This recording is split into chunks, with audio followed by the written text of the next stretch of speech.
I had hypothesized either last week or a couple weeks ago that Haley Steinfeld, his now fiance, may alter his MVP. It may affect the MVP race. Yes, you did. She has affected the MVP race in You the don't sense that, Okay, huh? keep going. No, speak your mind. No, go.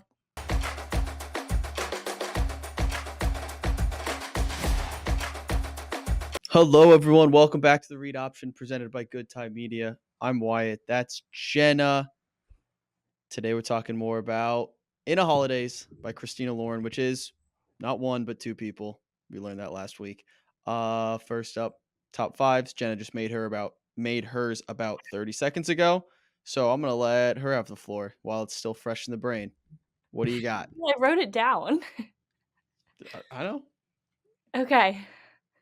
In no specific order, we have Justin. You didn't explain what the Oh, I thought you we just did. weren't we weren't recording when you came up with the idea or we thought of the idea. So Jenna's top five this week will be top five names that sound like a quarterback name. And I already disagree with your first one, but sorry. Justin? Justin sounds like a quarterback to you? Yeah, Justin. No. okay. Justin sounds like he'd be good at science. But anyway, sorry. Go ahead. Logan. Oh, these are bad, Jenna. What makes them bad? I'm That's thinking like that's literally just an opinion. I I disagree with your opinion here. Logan? Well, Super Bowl winning quarterback Logan? just because you don't know one doesn't mean it wouldn't be a good name. Justin Herbert's a top 5, top 10 quarterback in the league. Okay. I don't think Justin's a great quarterback name. Okay, what would you have said? Brock, um, Titus. This is just off the dome too. Well, so were Um, mine. yeah, I think mine Okay, are better. Josh, Okay. Chad. Chad works. Chad's the best one you've had so far. Chad's a quarterback name. Well, now I'm rethinking all of them. It's all right. What else would you have on your list? Well, now I don't wanna read it. No, you got it. You got to say the rest of My your last list. one's Tyler. Okay. Tyler works. I thought you were gonna say you hated it. Now you're just No, trying to make me feel better. no, I think Chad's number 1, Tyler's number 2 on your list. O Tyler feels like a quarterback name. okay, Like Ty, they call him oh yeah, that works. m'kay. Were those 5? That was 5. All right. Yeah, Chad works, Tyler works. Josh, not really. What was the other 2? Justin. I'm not repeating them. Okay. All Okay. right. Well, all right. Well, we're gonna have a very almost negative top 5 list this week because I'm gonna be a big old Grinch, and I'm gonna give the top 5 overrated things about Christmas. We are reading a Christmas book. I didn't want to be all lovey-dovey about Christmas, and I'm trying to be a more You're being Scrooge. yeah, I'm trying to be a happy, jolly, Merry Christmas kinda guy. Never have been, but Really? I'm working on it. I'm getting better at it, I think. I'm embracing the holiday spirit more than I have in the past. I just don't no, never mind. We'll Don't we'll get say into it. it. Okay. I don't get it. I've never really bought into the Christmas spirit as much as other people do. Mm. Not to say I'm a all right, whatever. Let's go through my list. First one is food. Christmas food. It's just rollover from Thanksgiving. It's a poor man's Thanksgiving. There's nothing special. There's no special Christmas food. It's just Thanksgiving, but not as fun. Eggnog, what is that? 'Kay. Not festive. Next up on my list, this might ruffle some feathers. Christmas music sucks. Christmas music isn't good. I'm a little afraid to say it, but You already anyone who gets into the car and is like, "Let's put on the Christmas station." Do you want to see what's currently playing on my phone? Yeah. Apple Have Music, a All holly I Want for jolly Christmas is Christmas. pop. This is literally what I've been playing for the past Like, week. there's some good ones out there, but Are you thinking about, like, the classics? Because the pop, like, Ariana Grande, Justin Bieber, John Legend, Sia. I'm just I'm never gonna I've got okay, I'll say this, I've gotten better. Again, I'm working on this. I understand this is a me problem. In the Sabrina past, Carpenter just came out with a Christmas album.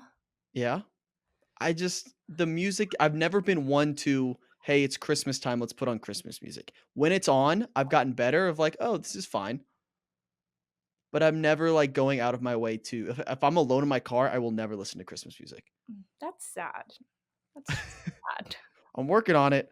Next up, caroling is stupid. Nobody No one actually enjoys it. does that. People do, and it's Very not it few. can't be enjoyable for anybody. Oh my god. Like, listening to someone sing there in front of you, uncomfortable, no one would enjoy that. Okay. Um, gift expectations. So I wanna explain this one a little bit. There's too much stress and anxiety with the act of giving gifts and receiving gifts that it takes away from the actual act of, I want to do something nice for my friends and family, where there's too much of, oh, and it's become too modernized isn't the word, where it's like Secret Santa, I'm going to give out my wish list and just buy something off this list. It's less personable and more just systematic. Buy off this list that I put online, do this, and it's just the expectation of, it's become robotic in my mind, the act of gift giving around Christmas. And maybe that's just getting older and the magic of Christmas has faded a little bit, but I think it's because the expectation is, oh, I get these people gifts, this person gifts. It's become so expected that it loses a little bit of the generosity of gift giving, if that makes sense. You're not buying any of this, are you? Just sounds like a personal problem. I this is a me problem. And the last one I want to talk about, I think I've already said 4, is Christmas movies. They are few and far between the good ones. When They're it's not good, supposed to be cinematic masterpieces. they don't have to be. They don't have to be. Just make a good movie. Make a good my brother loves Hallmark movies. I can't get behind it. I cannot understand the enjoyment of them, unless you like make it a game of how bad they are. Which that sure I can hate watch a little bit, but there's like maybe 4 good Christmas movies ever, and that's it. That's my Scrooge segment of the week. I Thoughts? think I should hang up now. You know, there's none of that you can get behind. The caroling, but nobody actually does that. People carol. People don't carol. People carol. People don't. I've seen people carol. I just don't believe you. I, it wouldn't be a thing. We wouldn't know what we're talking about if people didn't carol. People carol all the They time. might have used to carol, but I it's not. guarantee people still carol. All right. All right, let's move on. Do you want to do NFL talk first, or do you want to do book Yeah, talk? let's get it out of the way. Okay, NFL's pretty short this week, so it's just a few headlines I want to talk about. First up, our good friend Josh Allen, quarterback Buffalo Bills. I had hypothesized either last week or a couple weeks ago that Haley Steinfeld, his now fiance, may alter his MVP. It may affect the MVP race. Yes, you did. She has affected the MVP race in You the don't sense that, Okay, huh? keep going. No, speak your mind. No, go. She has made Josh Allen into the greatest quarterback of all time. He's having so much fun playing quarterback. He's playing at an all-time level. He's going to win MVP. I tip my cap to Haley Steinfeld. Whatever she's doing is working. Okay, I thought that was gonna go a different route. No, he's been playing phenomenal. Did you see his game this week? No. He had 5 touchdowns, 400 yards, and he is playing such good football right now. I'm tipping my cap to Haley. You're giving me this look like Well, it's not she didn't do anything. she made him very happy, hopefully. And look how he's having fun. He's having fun playing ball. Okay. Okay? Alright. All right. Any thoughts there on Haley, Oh, I think Josh Allen? he's still a little upset about the Christmas thing. Okay. All right. Well, we can move on from that. Another thing I want to talk about that isn't really in the news, but I don't know if you'll have any thoughts on this. There are rumblings that Travis Kelsey is not leaning towards, but it wouldn't be shocking if he retires at the end of this football season. Do you have any thoughts, any inside information from the Swifty world? What are you seeing? What's your opinion on this? Do you think he's gonna retire? I think it's a possibility, yeah. How do you think that'll be received if he does retire? Because I mean, he's not the player he was, and I don't know. What do you think the reception will be? Maybe on the Swifty side of things. Well, I think well, on the Swiftie side of things, I mean, he good for him. He played what he won however many Super Bowls. He was good. I don't know. I think on the other side of things, people are gonna be like, "Oh, it's Taylor Swift's fault." Yeah, But I don't think she's egging him on to retire. but what if I'm trying to think now if roles were reversed. Let's say Taylor's like, you know what? I'm not going to tour anymore. I just want to go to Chiefs games and watch Travis do his thing. Swifties would be mad. Don't tell me they wouldn't. Well, but that wouldn't be her reason. What if she says that? What if Then she's like, you know what? I don't have she time to just said tire. it. She was just on tour for 2 years. Like, go enjoy your life a little bit. Okay, you can't tell me the Swifties, No, me because included. that's literally kind of what's happening right now. Like, she's not go like, her tour's over. She's not planning on touring again for a very long time. She doesn't have any albums coming out currently. Like, she's at a lull, and I think she said, like, she kind of wants to chill and, I don't know, maybe get engaged and start a family. You think an engagement's coming? I do. How soon? What's your over under date? I bet by summer they'll be engaged. By June 1st? Sorry, let's do, like, August 1st. Okay.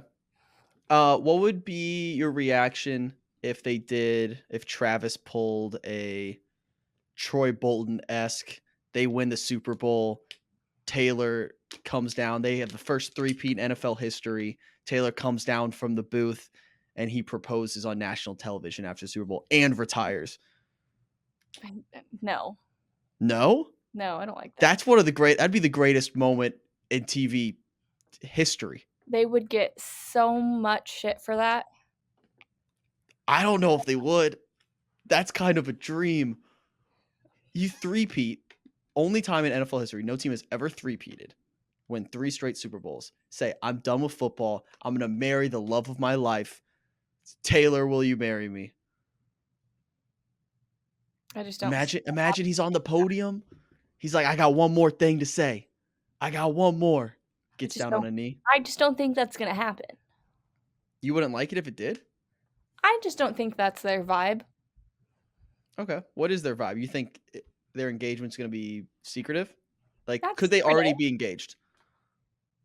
Maybe. I think and I'm not to say this is a bad thing. I think it will be an event, Mm, their engagement. Hmm. You I don't. disagree? I Okay. disagree with you. All right. Fair enough. Another Travis I want to talk about is we're going to go backwards to the college world. Hmm. The Heisman Trophy was given out this past weekend. Do you know who won it? Travis. Travis. Do you know his last name? No. Travis Hunter won the Heisman, which is given out to the best college football player in the country. There's a lot of controversy, a lot of discourse about him winning because he's a very unique player. He plays both sides of the ball. So he plays receiver and cornerback. Hmm. So offense and defense, That's pretty which impressive. is very impressive. Now the argument is he is not the best receiver in the country. He's not the like number one receiver. There's a receiver from I forget what Is college he who's number 2? he's probably top five. He's like in that conversation. He's a very good receiver. And same with cornerback, probably. There's an argument he's the best cornerback in the country. I don't know cornerbacks in college as well, so I can't really speak on that. I'm not going to give my opinion there, but I'll just say he's not the best at either position, but he's very good at both. Then you have a running back whose name is Ashton Genty for Boise State, who is on pace to have the single best rushing season that anyone has ever had in college football, who got runner up in the Heisman. Any other year, he probably wins the Heisman. The argument is the best running back maybe ever, collegiately, just statistically, he might break Barry Sanders' record, or Travis Hunter, who's pretty damn good at two positions. Do you think they give it to Ashton Genty, or should they have given it to Travis Hunter? I mean, the level of athleticism you have to be top 5 in both positions is pretty incredible. So you don't have a problem with them giving it to Travis? No. That's kind of where I lean. I think my biggest issue with it was kind of over weeks ago. There wasn't really a conversation. The odds on favorite was Who Travis Hunter. votes?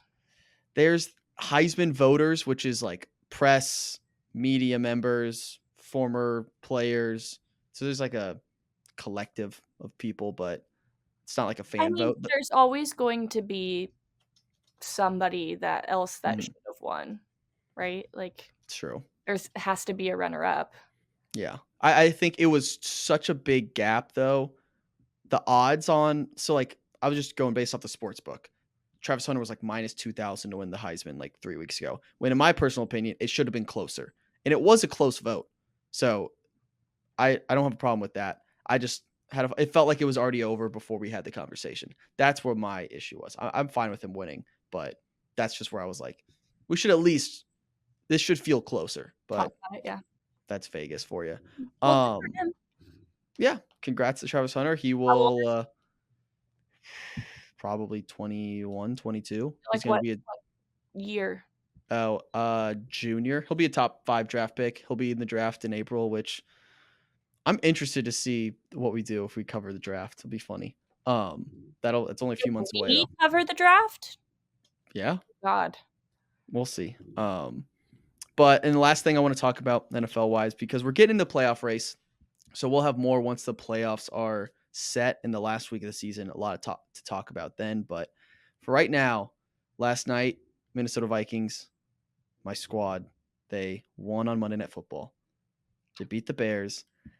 And at this point in the season, with 3 games left, the Minnesota Vikings officially control their own destiny for the number one overall seed. Which I was looking back on episode 1 of this show, never thought we'd be here. And I'm as optimistic as they come with the Vikings. Didn't think we'd be here. So if the Vikings win their next 3 games, we will be the number one overall seed. We will get a first round bye, and we will host playoff games That's until the very Super Bowl. I'm very excited. I'm nervous. I feel like I'm setting myself up for failure because somehow in a season that wasn't supposed to mean anything and wasn't going to get my hopes up, my hopes are now up. Your hopes have been up. But it's been a fun ride and now it's getting serious. It's like, wait a second. Now we're asking the big questions. It's like I'm out of the honeymoon phase of Sam Darnold and this Minnesota Vikings. And now it's like, am I about to marry this girl? Like, now I'm starting to like freak out. That's where I'm at in this relationship with the 2024 Minnesota Vikings. Like I've been putting off the big questions of do I buy into are we gonna go to Super Bowl? I don't even like saying it out loud. And now I'm getting tense. And if we don't win a Super Bowl, the episode after that playoff loss, it's gonna be a rough one, Jenna. I'm warning you right now. Because there's been no down, like there's been no It's true. meltdown. We have not had the meltdown since we started the show. Maybe the show's good luck. I don't know what it is, but I'm starting to get nervous, and I haven't been nervous all year. Being nervous is a good thing. It means I care. It means you care. I care too much. I wish I didn't. You're very invested. Yeah, I've been every morning I wake up, I spend about 30 to 45 minutes on the ESPN playoff machine where you can like pick out different scenarios on how it's going to play out the next 3 weeks to see where the Vikings might fall in the playoffs. It's bad. I think you should see a doctor. Probably. Yeah, but that's where we're at. Something to keep an eye out. And your Packers are right on our heels. 2 games back, they'll be in the playoffs as well. So if we get a Vikings Packer playoff game, that's going to get ugly. And I apologize now for anything I say to Wanna you. watch it together? I would, Jenna, for your own well-being, let's not do that. But you should week 17 or week 18, NFL Red Zone, 7 hours of We're uninterrupted coming football. back to that FL Red Zone. I'm just saying it's out there. That's your Mount Everest of this show. 'Kay. 7 hours uninterrupted. Keep that in mind, maybe. And that's about it with football. You watch any this weekend? No, Not even a little bit? no.